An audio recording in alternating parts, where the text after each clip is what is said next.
नमस्कार साथियों, स्वागत है आप सभी का फिगरिंग आउट फाइनेंस चैनल में। अगर आप बैंकिंग, इंश्योरेंस या किसी भी रेगुलेटरी इंटरव्यू की प्रिपरेशन कर रहे हैं, तो इस वीडियो को बिल्कुल एंड तक ज़रूर देखिएगा। हो सकता है आज का कोई एक क्वेश्चन या उसका आंसर ही आपके इंटरव्यू पैनल में पूछ लिया जाए, इसलिए एक भी क्वेश्चन आप मिस मत कीजिएगा। इस बैंकिंग इंटरव्यू मास्टर सीरीज़ में हम previous year interview question, expected question, banking awareness और पैनल रेडी आंसर कवर करेंगे, ताकि आप इंटरव्यू में कॉन्फिडेंस के साथ परफॉर्म कर सकें। इसलिए अगर आप बैंकिंग इंटरव्यू की कंप्लीट प्रिपरेशन एक ही जगह से करना चाहते हैं, तो ये बैंकिंग इंटरव्यू मास्टर सीरीज़ आपके लिए एक वन स्टॉप सॉल्यूशन है। दोस्तों, आज से हम लेयर डी शुरू कर रहे हैं और ये है सेट नंबर 36। अगर आपने इसके अब तक बाकी के पार्ट नहीं देखे हैं, तो आप इनको ज़रूर देखिएगा। इस सेट का टॉपिक काफ़ी इंपॉर्टेंट है और रिलेटेड है टाइप्स ऑफ बैंक फ्रॉड के। जितने भी फ्रॉड आपको स्क्रीन पे दिख रहे हैं, उन सब के बारे में आज हम डिस्कस करेंगे और इंटरव्यू पैनल आपसे इनके बारे में पूछता ही है। दोस्तों, इन क्वेश्चन के आंसर मैंने इस तरीके से डिज़ाइन किए हैं, अगर आप इफ़ेक्टिव आंसर देंगे इंटरव्यू के सामने, तो उसका एक अलग ही इम्पैक्ट पड़ेगा। देखिए दोस्तों, हमें आता सब कुछ है, हमको डेफ़िनेशन भी पता है, बट कभी-कभी क्या होता है जब हम पैनल के सामने बैठते हैं ना, तो हमें कुछ चीज़ें याद नहीं आती, कैसे हम चीज़ों को एक्सप्लेन करें। मेरी ये इंटरव्यू मास्टर सीरीज़ इसी चीज़ में आपको हेल्प करेगी। इन वीडियोज़ में मैं आपको ये बताऊँगा कि आपको पैनल के सामने एक इफ़ेक्टिव आंसर कैसे देना है। और दोस्तों, जो भी मैं आंसर इसमें बता रहा हूँ, आप उसको मॉडिफ़ाई कर सकते हैं अपने हिसाब से, लेकिन ध्यान रहे उसका कॉन्टेक्स्ट चेंज नहीं होना चाहिए। और दोस्तों, जब मैं आपको क्वेश्चन दिखाऊँ उससे पहले आप एक बार उसका आंसर देने की प्रैक्टिस करें। मैं 3 से 5 सेकंड का पॉज़ लूँगा, उस बीच में आप वीडियो को पॉज़ कीजिएगा और एक आंसर देने की प्रैक्टिस कीजिएगा। उसके बाद मेरा आंसर आप सुनिएगा। दोस्तों, उससे पहले हम आगे बढ़ें, मैं चाहता हूँ इस स्लाइड को आप एक बार ध्यान से पढ़ें। आप ये देखें कि मेरी वीडियोज़ आपको कैसे देखनी है, ताकि आप जो भी कंटेंट पढ़ रहे हैं, उसका मैक्सिमम रिटेंशन कर पाएँ। दोस्तों, इन स्टेप्स को ज़रूर फ़ॉलो कीजिएगा, इससे आपको ही फ़ायदा मिलेगा इंटरव्यू में। तो आप वीडियो को पॉज़ कीजिए और एक बार इसको पढ़िए। तो चलिए दोस्तों, आज का वीडियो शुरू करते हैं। आज का पहला क्वेश्चन है, tell me what are the main types of banking fraud you are aware of. चलिए देखते हैं पैनल को एक अच्छा आंसर कैसे दें। सर, बैंकिंग फ्रॉड को हम कुछ सिंपल कैटेगरी में समझ सकते हैं। सबसे पहला है इंटरनल फ्रॉड, जो बैंक के अंदर का कोई एम्प्लॉय करता है, और एक्सटर्नल फ्रॉड, जो बैंक के बाहर के लोग करते हैं। दूसरा है कार्ड और पेमेंट फ्रॉड, जैसे डेबिट कार्ड, क्रेडिट कार्ड का मिसयूज और यूपीआई से ज्यूड स्कैम। तीसरा है साइबर फ्रॉड, जैसे फिशिंग, विशिंग, सिम स्वैप और क्यूआर कोड स्कैम, जहां फ्रॉडस्टर कस्टमर की डिटेल चुरा लेते हैं और उन्हें पेमेंट करने के लिए ट्रिक करते हैं। चौथा है आइडेंटिटी फ्रॉड, जहां फेक या स्टोलन आइडेंटिटी का यूज करके अकाउंट खोले जाते हैं। कई बार म्यूल अकाउंट भी बनाए जाते हैं ताकि चोरी की गई मनी को ट्रांसफर किया जा सके। पांचवा है लोन और डॉक्यूमेंटेशन फ्रॉड, जहां फेक डॉक्यूमेंट्स का यूज करके लोन या क्रेडिट लिया जाता है।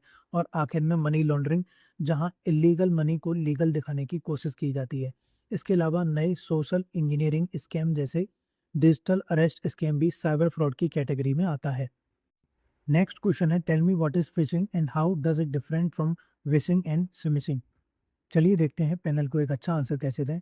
Sir, fishing, wishing and smishing तीनों ही फ्रॉडस्टर के द्वारा यूज की जाने वाली टेक्निक हैं, जिनका पर्पस किसी व्यक्ति की बैंकिंग डिटेल चुराना होता है। बस इनका मीडियम अलग अलग होता है। फिशिंग फेक ईमेल या फेक वेबसाइट के थ्रू की जाती है। फ्रॉडस्टर कस्टमर को ऐसा ईमेल या मैसेज भेजता है जो बिल्कुल बैंक का ऑफिशियल मैसेज लगता है। जब कस्टमर उस लिंक पर क्लिक करके पासवर्ड, कॉल डिटेल या दूसरी कॉन्फिडेंशियल इंफॉर्मेशन एंटर करता है, तो फ्रॉडस्टर उन डिटेल्स को चुरा लेता है। विशिंग में वही फ्रॉड वॉइस फोन कॉल के थ्रू किया जाता है। फ्रॉडस्टर खुद को बैंक ऑफिसर बताता है, कस्टमर में अर्जेंसी या फियर क्रिएट करता है और फिर ओटीपी या कॉल डिटेल मांगने की कोशिश करता है। स्मिशिंग एसएमएस या टेक्स्ट मैसेज के थ्रू किया जाता है। इसमें कस्टमर को फेक लिंक या फेक नंबर भेजा जाता है, ताकि वो उसके थ्रू अपनी कॉन्फिडेंशियल इंफॉर्मेशन शेयर कर सके। तो सर, तीनों में फ्रॉड का ऑब्जेक्टिव सेम होता है, सिर्फ मीडियम अलग-अलग होता है। ईमेल, फ़ोन कॉल और एसएमएस, इनसे बचने का सबसे अच्छा तरीका कस्टमर अवेयरनेस है। नेक्स्ट क्वेश्चन है, tell me in simple words what is mule account and why is it central to most modern fraud. चलिए देखते हैं पैनल को एक अच्छा आंसर कैसे दें। सर, सिंपल वर्ड में समझें, म्यूल अकाउंट एक ऐसा बैंक अकाउंट है जिसका यूज़ फ्रॉडस्टर चोरी की हुई मनी को एक अकाउंट से दूसरे अकाउंट में ट्रांसफ़र करने के लिए करते हैं। इस अकाउंट का होल्डर अक्सर एक इनोसेंट पर्सन होता है, जिसे इजी मनी का ऑफर देकर या अपने अकाउंट रेंट पर देने के नाम पर ट्रिक किया जाता है। कभी-कभी इस पर प्रेशर भी डाला जाता है। जब कोई फ्रॉड होता है तो क्रिमिनल पैसे को एक ही अकाउंट में नहीं रखता, वो उस अमाउंट को बहुत जल्दी एक के बाद एक कई मेल अकाउंट के थ्रू ट्रांसफ़र कर देता है।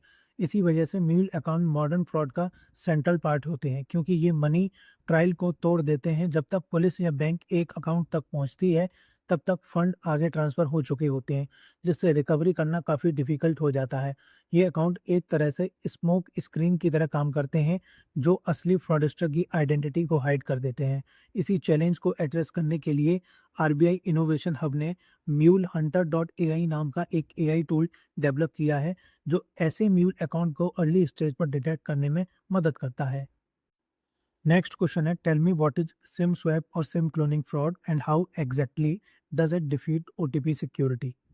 चलिए देखते हैं पैनल को एक अच्छा आंसर कैसे दें। सर, सिम स्वैप फ्रॉड में फ्रॉडस्टर विक्टिम के मोबाइल नंबर पर कंट्रोल ले लेता है। इसके लिए वो टेलीकॉम कंपनी को ट्रिक करके उसी नंबर का एक नया सिम इशू करवा लेता है। सबसे पहले फ्रॉडस्टर फिशिंग, डेटा लीक्स या फेक कॉल के थ्रू विक्टिम की पर्सनल डिटेल कलेक्ट करता है। फिर वो खुद को विक्टिम बताकर टेलीकॉम ऑपरेटर से कहता है कि उसका फ़ोन या सिम खो गया है और डुप्लीकेट सिम इशू करने की रिक्वेस्ट करता है। अगर वेरिफिकेशन प्रोसेस वीक हो, तो ऑपरेटर उसी नंबर का नया सिम इशू कर देता है। इसके बाद विक्टिम का ओरिजिनल सिम डीएक्टिवेट हो जाता है, यानी उस पर ना कॉल आती है और ना ही एसएमएस। यही सबसे बड़ा रिस्क होता है sir. Bank generally registered mobile number पर एसएमएस के थ्रू ओटीपी भेजते हैं। अब क्योंकि उस मोबाइल नंबर का कंट्रोल फ्रॉडस्टर के पास होता है, इसलिए सारे ओटीपी उसी के पास पहुंचते हैं, कस्टमर के पास नहीं। उसके बाद फ्रॉडस्टर ओटीपी का यूज़ करके पासवर्ड रीसेट करता है और अकाउंट से पैसे निकाल लेते हैं। इस तरह SIM swap fraud OTP security को डिफीट कर देता है। नेक्स्ट क्वेश्चन है, tell me what is a QR code scam and why do victims end up paying instead of receiving. चलिए देखते हैं पैनल को एक अच्छा आंसर कैसे दें। सर, क्यूआर कोड स्कैम एक तरह का यूपीआई फ्रॉड होता है, जो एक सिंपल कन्फ्यूजन पर बेस्ड होता है। इसमें फ्रॉड इसीलिए सक्सेसफुल हो जाता है क्योंकि यूपीआई का क्यूआर कोड सिर्फ पैसे भेजने के लिए होता है, पैसे रिसीव करने के लिए कभी नहीं। फ्रॉडस्टर खुद को बायर बताते हैं या फिर रिफंड या प्राइस देने का बहाना बनाते हैं। फिर वो विक्टिम को एक क्यूआर कोड भेजकर कहते हैं, इसे स्कैन कीजिए, आपके अकाउंट में पैसा आ जाएगा।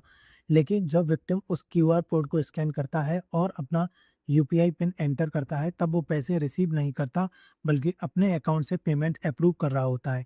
यूपीआई पिन की ज़रूरत सिर्फ मनी सेंड करने के लिए होती है, मनी रिसीव करने के लिए नहीं। कभी भी यूपीआई पिन की ज़रूरत नहीं होती। इसीलिए विक्टिम को लगता है उसके अकाउंट में पैसे आएंगे, लेकिन असल में पैसे स्कैमर के अकाउंट में चले जाते हैं।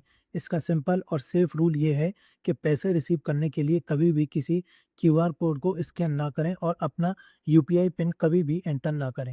नेक्स्ट क्वेश्चन है, what is the difference between a UPI collect request scam and a genuine payment. चलिए देखते हैं पैनल को एक अच्छा आंसर कैसे दें। सर, इसमें सबसे इंपॉर्टेंट पॉइंट है मनी का डायरेक्शन। यूपीआई कलेक्ट रिक्वेस्ट सिर्फ एक पेमेंट रिक्वेस्ट होती है, जिसमें सामने वाला आपसे पैसे मांग रहा होता है।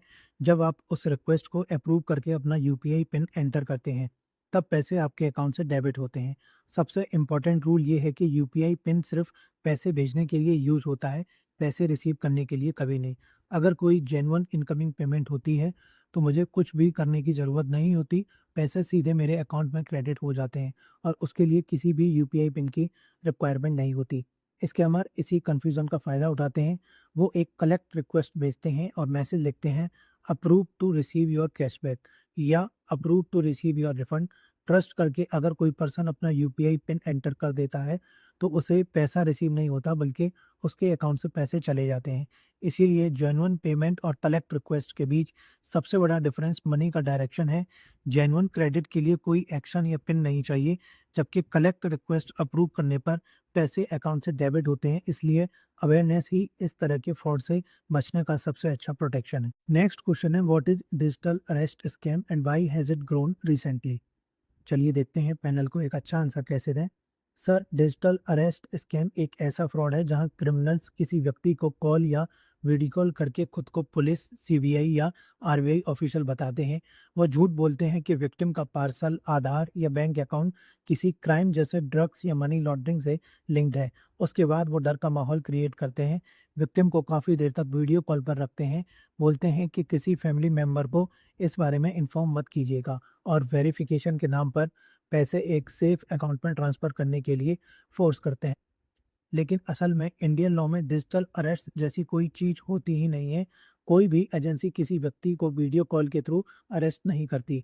ये स्कैम रिसेंट ईयर में इसलिए ज़्यादा बढ़ा है क्योंकि डिजिटल पेमेंट के बढ़ने के साथ ज़्यादा लोग ऑनलाइन आए हैं। स्कैमर्स अथॉरिटी का डर यूज़ करके लोगों को मैनिपुलेट करते हैं और एल्डरली सिटीजन अक्सर उनके ईज़ी टारगेट बन जाते हैं। इसीलिए अवेयरनेस ही इस तरह के स्कैम से बचने का सबसे इफेक्टिव डिफेंस है। नेक्स्ट क्वेश्चन है, tell me what is the difference between internal fraud and external fraud in a bank. चलिए देखते हैं पैनल को एक अच्छा आंसर कैसे दें। सर सिंपल वर्ड में समझें, डिफरेंस सिर्फ इतना है कि फ्रॉड किसने किया। इंटरनल फ्रॉड बैंक के अंदर से किसी एम्प्लॉय या ऑफिसर के द्वारा किया जाता है जो अपनी पोजीशन, पावर या एसेस का मिसयूज़ करता है। For example sir, fake loan account create करना, रिकॉर्ड में टेम्परिंग करना या कस्टमर के पैसे को गलत तरीके से ट्रांसफ़र करना। वहीं एक्सटर्नल फ्रॉड बैंक के बाहर के लोग जैसे कस्टमर, बोरोवर्स या क्रिमिनल के द्वारा किया जाता है, जैसे स्टोलन कार्ड का यूज़ करना, फेक चेक प्रेज़ेंट करना या फ़िशिंग के थ्रू कस्टमर को चीट करना। इंटरनल फ्रॉड ज़्यादा डेंजरस माना जाता है क्योंकि बैंक के एम्प्लॉयी को बैंक के सिस्टम और कंट्रोल की अच्छी नॉलेज होती है। इसीलिए ऐसे फ्रॉड को डिटेक्ट करना कंपैरेटिवली डिफ़िकल्ट हो सकता है। इसी वजह से banks strong internal checks, separation of duties और स्टाफ रोटेशन जैसे कंट्रोल का यूज़ करती है ताकि इंटरनल फ्रॉड को प्रिवेंट किया जा सके। और एक्सटर्नल फ्रॉड को रोकने के लिए केवाईसी और टेक्नोलॉजी बेस्ड मॉनिटरिंग का यूज़ किया जाता है। इसीलिए दोनों ही टाइप्स के फ्रॉड को प्रिवेंट करने के लिए अलर्ट ऑफिसर्स और स्ट्रॉन्ग इंटरनल कंट्रोल बहुत ज़रूरी होते हैं। आज का लास्ट क्वेश्चन है, tell me in simple words what is money laundering and how is layering carried out through account. चलिए देखते हैं पैनल को एक अच्छा आंसर कैसे दें। सर मनी लॉन्ड्रिंग का सिंपल मतलब होता है क्राइम से कमाए गए यानी डर्टी मनी को ऐसा दिखाना कि वो लीगल और क्लीन सोर्स से आई है। इस प्रोसेस के 3 स्टेज होते हैं, प्लेसमेंट, लेयरिंग और इंटीग्रेशन। प्लेसमेंट में इलीगल कैश को बैंकिंग सिस्टम के अंदर इंट्रोड्यूस किया जाता है। उसके बाद आता है लेयरिंग, जो इस प्रोसेस का मिडिल स्टेज होता है। इस स्टेज का मेन पर्पस मनी के ओरिजिनल सोर्स को हाइड करना है। इसमें पैसा बहुत सारे अकाउंट के थ्रू जल्दी जल्दी ट्रांसफ़र किया जाता है। एक बड़े अमाउंट को कई छोटे छोटे ट्रांजेक्शन में डिवाइड किया जाता है। मनी को अलग अलग बैंक्स, अलग अलग सिटीज़ और कभी कभी डिफरेंट कंट्रीज़ के अकाउंट के बीच ट्रांसफ़र किया जाता है। इसके साथ असेट को बाई और सेल भी किया जाता है। कई केसेस में मील अकाउंट का भी यूज़ किया जाता है ताकि एक्चुअल ओनर की आइडेंटिटी हिडन रहे। इस पूरे प्रोसेस का ऑब्जेक्टिव इतने सारे ट्रांजैक्शन लेयर क्रिएट करना होता है कि इन्वेस्टिगेटर के लिए मनी को उसके ओरिजिनल क्रिमिनल सोर्स तक ट्रेस करना बहुत डिफिकल्ट हो जाए। और दोस्तों एक इम्पॉर्टेंट अपडेट ये भी है कि अगर आप इन वीडियो सीरीज़ की पीडीएफ चाहते हैं तो उसका लिंक आपको डिस्क्रिप्शन और कमेंट बॉक्स में मिल जाएगा। आप बहुत छोटा सा अमाउंट पे करके इनकी पीडीएफ ले सकते हैं। और दोस्तों एक सबसे इम्पॉर्टेंट बात, ये जो मेरी पीडीएफ है ये कॉपीराइट एक्ट 1957 के अंदर है। इसको आप कहीं भी शेयर नहीं कर सकते। इसके बारे में आप सामने स्क्रीन पे पढ़ सकते हैं, 3 चीज़ें मैंने मेंशन की हैं। इसलिए बहुत ही अफोर्डेबल मैंने इसका प्राइस रखा है। तो लिमिटेड पीरियड ऑफर है, फर्स्ट 200 स्टूडेंट के लिए 50% ऑफ है। आप 253 में ये अवेल कर सकते हैं, इसलिए आप जल्द से जल्द इसको परचेज़ कर लीजिएगा। दोस्तों आज की वीडियो में इतना ही। उम्मीद है वीडियो पसंद आई होगी। अपना फीडबैक आप ज़रूर शेयर कीजिएगा। आप कमेंट सेक्शन में भी कर सकते हैं या मुझे डायरेक्ट मैसेज भी कर सकते हैं टेलीग्राम या इंस्टाग्राम पर। लिंक आपको डिस्क्रिप्शन बॉक्स में मिल जाएगा।